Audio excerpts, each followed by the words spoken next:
तो कहानी की शुरुआत में हम अर्नव नाम के एक लड़के को देखते हैं। वो अपने पेरेंट्स के साथ अपने फियांसी के घर से जब वापस आ रहा था, तभी जंगल के रास्ते में अचानक से उसकी कार के सामने एक बूढ़ी औरत आ गई। अर्नव उसे देख नहीं पाया और उस औरत का एक्सीडेंट होकर वो मारी गई। ये तरह से अर्नव की गलती थी, लेकिन अपने बेटे के जेल जाने के डर से अर्नव के पेरेंट्स पुलिस से ये झूठ बोल देते हैं कि एक्सीडेंट में अर्नव की गलती नहीं थी। वो औरत जानबूझकर अर्नव की कार के सामने आई थी सुसाइड करने के लिए, अपनी जान लेने के लिए। पुलिस ऑफिसर जब उसके गांव में आके पूछताछ करते हैं तो पता चलता है कि वो बूढ़ी औरत गांव से दूर जंगलों में एक छोटी सी झोंपड़ी में रहा करती थी। गांव के सभी लोग उससे डरा करते थे, क्योंकि हर महीने वो गांव के कुत्तों को उठाकर ले जाया करती थी। न जाने वो उनके साथ क्या करती थी। पुलिस छानबीन करते हुए जंगल में उस औरत की झोंपड़ी तक पहुंच जाती है, जहां उन्हें डरी सहमी एक लड़की दिखाई देती है। इस लड़की का नाम है रुखसाना, और वो जो औरत अभी मरी थी, रुखसाना उसी की बेटी थी। पुलिस रुखसाना को बताती है कि तुम्हारी मॉम की डेथ हो गई है और तुम्हें हमारे साथ शहर चलना होगा।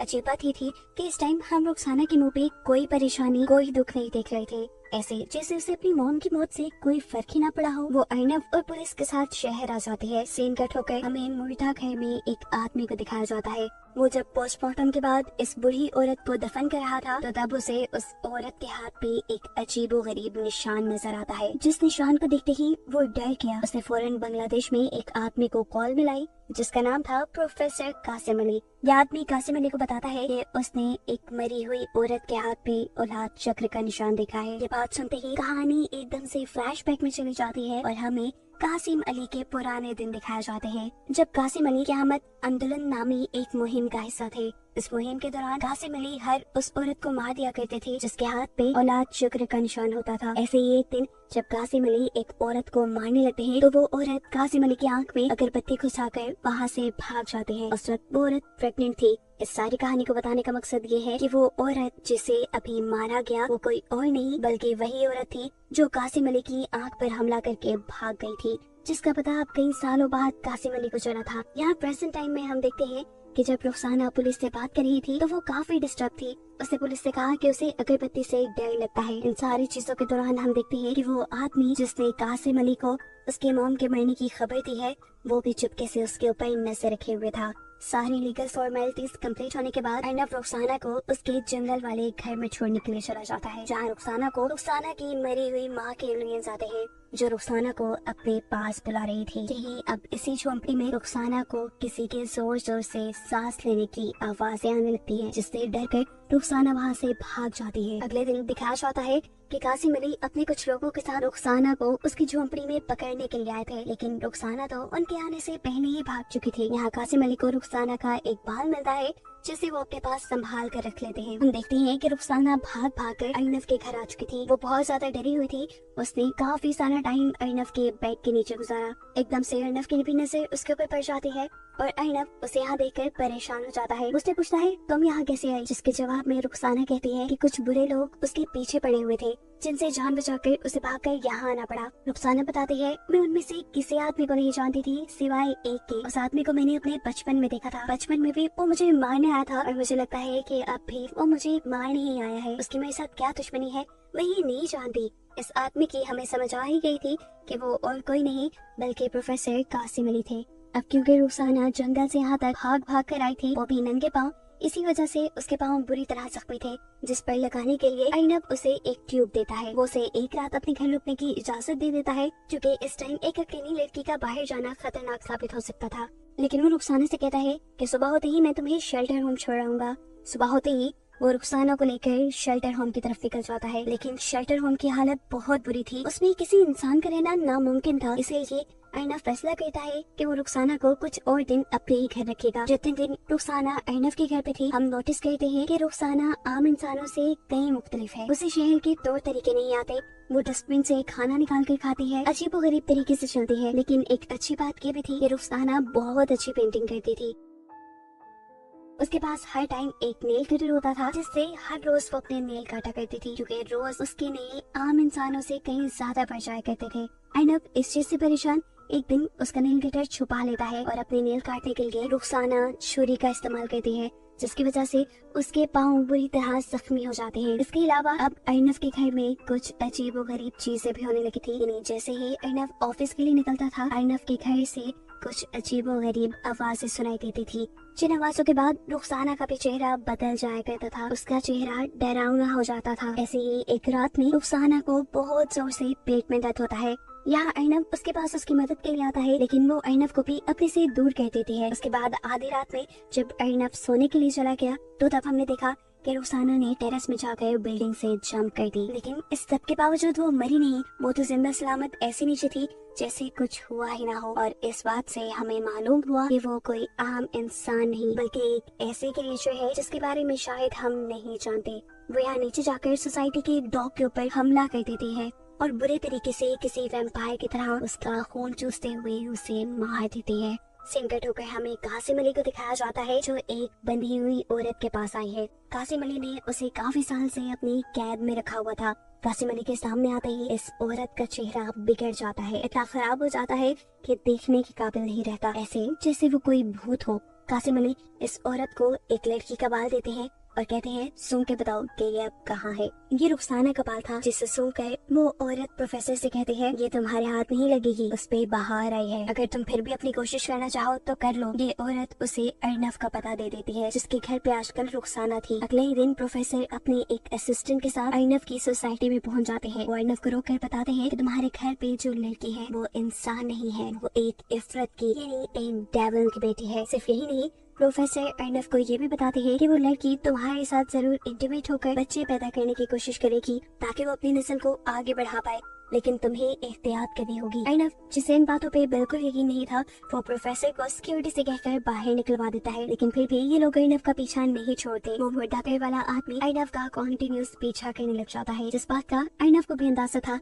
इसीलिए उन दोनों के दरमियान में लड़ाई हो जाती है और इस लड़ाई के नतीजे में अर्नब का सर फट जाता है। वो जब घर आया तो रुखसाना उसे देखकर परेशान हो गई। अर्नब ने सारी सच्चाई रुखसाना को बताई कि किस तरह एक प्रोफेसर उसे मिला था और उसने उसे ऐसी बातें कही हैं। अर्नब रुखसाना को ये भी बता देता है कि उसका सर मुर्दा घर वाले आदमी ने फाड़ा है। इस सब के बाद अर्नब तो सोने चला जाता है, लेकिन रुखसाना नहीं सोती। हम रुखसाना को उसके एक अजीब और असली भयानक रूप में देखते हैं। वो अब किसी जानवर की तरह बिहेव कर रही थी और किसी जानवर की तरह ही छलांगे लगाते हुए वो मुर्दा घर में जाकर बेदर्दी से उस मुर्दा घर वाले आदमी को मार देती है और फिर दोबारा उछलते कूदते हुए अर्नब के उठने से पहले घर वापस लौट आती है। अर्नब जब उठता है तो देखता है कि रुखसाना बहुत ही प्यार से उसके पास बैठी हुई थी, लेकिन इसी टाइम हम देखते हैं कि यहाँ पर अर्नब की फियांसी आ जाती है, जो इन दोनों को एक साथ देखकर गुस्सा होकर वहाँ से चली जाती है। और इस सब की वजह से अर्नब बहुत ज्यादा टेंशन में आ जाता है।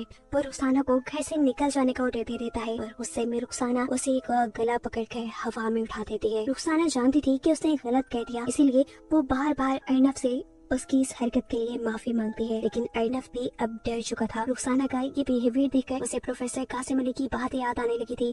वो घर से बाहर निकलकर जब प्रोफेसर कासिम अली के ऊपर रिसर्च करता है तो उसे जो बातें मालूम होती हैं उससे उसके होश उड़ जाते हैं। उसे मालूम होता है कि आज से कई साल पहले बांग्लादेश के अंदर लोग लड़कियों को किडनैप करके उनके ऊपर काला जादू किया करते थे। इस जादू के दौरान एक गर्ल लड़कियों को डेविल के हवाले कर देता था। वो इन लड़कियों के साथ इंटीमेट होता था ताकि उसके इंसानों जैसे बच्चे इस दुनिया में आ सके। जो लड़कियां इफरत के साथ इंटीमेट हो जाती थी उनके हाथ पे औलाद चक्र का निशान बना दिया जाता था, जैसा रुखसाना के मोम के हाथ पे था। ये कल्ट और उनके काम इतने ज्यादा बढ़ गए कि हर तरफ हंगामे होने लगे और इसको खत्म करने के लिए प्रोफेसर कासिम अली ने एक मुहिम शुरू की। वो ढाका यूनिवर्सिटी के एक प्रोफेसर थे। उन्होंने डेविल यानी इफरत के ऊपर बहुत सारी रिसर्च की हुई थी और वो इफरत और इफरत से जुड़ी हर चीज को इस दुनिया से मिटाना चाहते थे। इस मुहिम को क़यामत आंदोलन का नाम दिया गया था, जिसमें लोग उन लड़कियों को बच्चा पैदा होने के बाद मार दिया करते थे जिनका डीमन के साथ कोई ताल्लुक था। कासिम अली तकरीबन सारी लड़कियों को मारने में कामयाब हो गया, लेकिन एक लड़की उसके चुंगल से बचकर भाग गई, जो थी रुखसाना की मौम। साफ मतलब ये था कि रुखसाना भी एक इफरत की यानी डेविल की बेटी थी। ऐसे बच्चे वो बहु इंसानों की तरह ही दिखते हैं, लेकिन इंसानों से कहीं ज्यादा ताकत होती है इनमें। इनके नाखून और बाल बहुत जल्दी बढ़ जाते हैं। इंटरेस्टिंग बात यह है कि डेविल के जितने भी बच्चे पैदा हुए वो सब की सब लड़कियां थी और अगर ये किसी इंसान के करीब आ जाती तो 1 महीने के अंदर अंदर उनके बच्चे पैदा हो जाते। डेविल के इन बच्चों के अंदर जहर भी होता है, जिसे हर महीने इन्हें निकालना पड़ता है। अगर ये हर महीने उस जहर को ना निकाले तो उस जहर से ये खुद ही मर जाए। काफी सारी ऐसी लड़कियां इंसानों का शिकार करके इंसानों में अपना जहर डालकर उन्हें मार दिया करती थी, लेकिन रुखसाना और उसकी मॉम इस काम के लिए कुत्तों को मारती थी। अब अर्नव जिसे ये सारी हकीकत पता चल चुकी थी, वो बहुत उदास घर लौटता है और यहाँ रुखसाना एक और मर्तबा उससे माफी मांगने लग जाती है। यहाँ रुखसाना अर्नव को बताती है कि वो भी प्रेग्नेंट है और अर्नव ये सुनकर पूरी तरह शॉक रह जाता है। डरकर वो रुखसाना को जंजीरों से बांध देता है और प्रोफेसर कासिम अली को अपने पास बुलाता है। प्रोफेसर कासिम अली रुखसाना के ऊपर बहुत जुल्म करते हैं, उसे बहुत मारते पीटते हैं और अर्नव उसे यहीं पर हेल्पलेस छोड़कर चला जाता है। इस सारे वाक्य के बाद अर्नव बहुत ज्यादा डिप्रेस हो चुका था। कई हफ्ते वो एक ही कमरे में बंद रहा। अर्नव के पेरेंट्स को लगा कि शायद अर्नव की एंगेजमेंट टूटने की वजह से सब हो रहा है, इसलिए वो अर्नव की फियांसी को घर बुला लेते हैं, जहाँ वो अर्नव से कहते हैं तुम क्या ड्रामे कर रहे हो, खुद ही गलती की है और खुद ही ये ड्रामे कर रहे हो, चलो खत्म करो ये सब। और यहाँ डिप्रेस्ड अर्नव उसके सामने सब बता देता है। क्योंकि ये उसकी दोस्त थी बहुत अच्छी, अर्नव सब कुछ उससे शेयर कर लेता था। अर्नव अब उसे रुखसाना की सारी कहानी सुनाता है। ये कहानी सुनकर वो लड़की भी शॉक थी। अर्नव उसे कहता है रुखसाना एक डेविल की बेटी नहीं, रुखसाना एक शैतान नहीं, बल्कि उससे बड़ा शैतान तो मैं हूँ जो वे उसे ऐसे अकेला छोड़ाया, ये जानते हुए भी कि वो मेरे ही बच्चे की मां बनने वाली है। यहाँ अर्नव के फियांसी सारी सिचुएशन समझते हुए और अर्नव की दिमाग की हालत को देखते हुए उसे कहते हैं जाओ तुम जाकर रुखसाना की मदद करो। अर्नव फौरन अपने फ्लैट में जाता है और वहाँ जाकर वो देखता है कि रुखसाना तो वहाँ से भाग चुकी थी और जो लोग रुखसाना के ऊपर नजर रखे हुए थे, रुखसाना ने उन्हें मार कर फांसी से लटका दिया था। सीन कट हो गए, हमें रुखसाना को दिखाया जाता है जो कासिम अली के घर पहुंची है। कासिम अली उसे यहाँ देखकर शॉक था। इससे पहले कि कासिम अली कुछ करता, रुखसाना यहाँ उसकी गर्दन को तोड़ते हुए उसे मार देती है। मरने से पहले कासिम अली कुछ मैजिकल स्पेल्स भी बोल रहा था, जिसकी वजह से रुखसाना कंट्रोल में आ जाती। लेकिन ये मैजिकल स्पेल्स रुखसाना के ऊपर कोई काम नहीं करते क्योंकि रुखसाना ने हेडफोन्स लगाए हुए थे। इस सब के बाद रुखसाना जाते हैं अर्नव की फियांसी के घर, जिसकी वजह से उसके और अर्नव के दरमियान में दूरी आई थी। वो यहाँ इस लड़की को मारना चाहती थी, लेकिन अपने आप को बचाने के चक्कर में वो गलती से रुखसाना के पेट पे वार कर चुकी थी। रुखसाना के पेट पर हमला करने की वजह से उसे पेट में दर्द होने लगा था और अब वो टाइम आ गया था जब रुखसाना अपने बच्चे को पैदा करती। अर्नव की फियांसी भी यहाँ अपनी जान बचाकर भागने के बजाय रुखसाना की मदद करती है उसका बच्चा पैदा करने में। और हमें दिखाया जाता है कि जब रुखसाना का बच्चा पैदा हुआ तो उसकी एम्बिलिकल कॉर्ड भी थी, जिसके जरिए पेट के अंदर बेबी मदर बॉडी से अटैच होता है। और ये इस चीज का साइन था कि रुखसाना का जो बेबी पैदा हुआ था वो एक ह्यूमन बेबी था। अगर वो एक शैतान का बच्चा होता तो उसकी एम्बिलिकल कॉर्ड ना होती। रुखसाना अब इस बच्चे को अर्नव की फियांसी को देकर यहाँ से चली जाती है और जब तक अर्नव यहाँ पहुँचता है तो वो यहाँ नहीं थी। अर्नव उसे ढूंढते ढूंढते उसी जंगल तक पहुँच जाता है जहाँ मूवी के स्टार्ट में उसने पहली मर्तबा रुखसाना को देखा था। रुखसाना उसे यहाँ मिल भी गई। वो अर्नव को बताती है कि उसका बच्चा एक इंसान है, कोई शैतान का बच्चा नहीं। और ऐसा सिर्फ इसलिए हुआ था क्योंकि वो अर्नव से सच्चा प्यार करती थी। आज रुखसाना का वो दिन भी था जब उसकी बॉडी के अंदर जहर बहुत भरा हुआ था। वो चाहती तो यहाँ अर्नव को मार देती, लेकिन वो अर्नव को कुछ नहीं करती और इस तरह उसका जहर उसे ही मार देता है, जिसे दिखाते हुए ये कहानी यहाँ खत्म हो जाती है। लेकिन कहानी के आखिर पे मैं आपको बता दूं कि रुखसाना के मरते साथ ही डेविल के सभी बच्चे मारे गए थे और ये काम कासिम अली ने आज से कई साल पहले ही कर लिया था। उस टाइम बस रुखसाना की मॉम भाग गई थी, जिसकी वजह से एक रुखसाना ही डेविल की बेटी थी जो मारी नहीं गई। उसका बेटा भी पूरी तरह इंसान था और ये दुनिया अब इस डेविल के गर्द से आजाद थी।